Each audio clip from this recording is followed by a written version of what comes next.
Welcome in as we break down the needs of the Green Bay Packers this offseason. We're breaking down each and every team, so make sure that you hit that subscribe button. It's free, and this podcast will be free if you can help us grow and hit that subscribe button. So please do so. Share, like us, check us out at LandryFootball.com as well. Packers, they generated interior pass rush production from Devontae Wyatt. They struggled to defend the run. As a unit, the defensive tackles were 31st in run defensive grade. It contributed to the fourth most rushing yards allowed between the tackles in the NFL.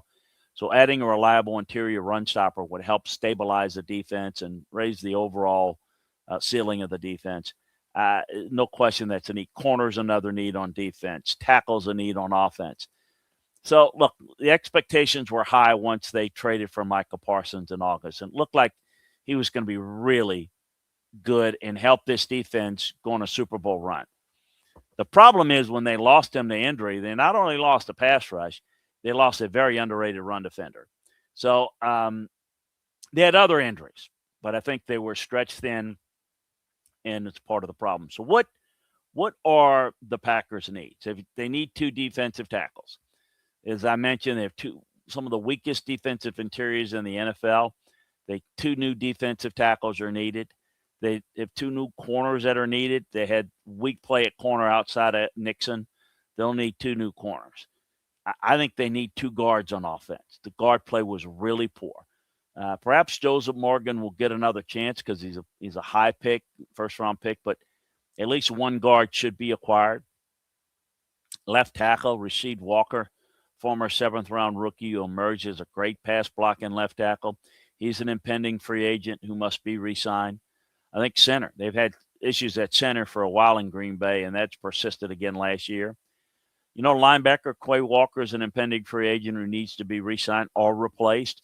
I think they need a backup quarterback. Malik Willis is as good as gone. He's going to get paid. So they're going to need a new backup quarterback to back up Jordan Love. And then Brandon McManus was a disaster in the playoff loss to the Bears. So kicker's going to have to be looked at. So, look, this Packer team has not been great in their draft picks. They've had some successes, not as much as they need to. The quarterback needs to settle down. They need to settle him down with better play up front on the offensive line and better defensive play. It would help if they get healthy, no question. I do think Micah Parsons is a difference maker. Now they've got to shore up the corner position, shore up the defensive tackle position, get that guard help, get maybe a left tackle and a center. I mean, they've got to do it, maybe a linebacker too.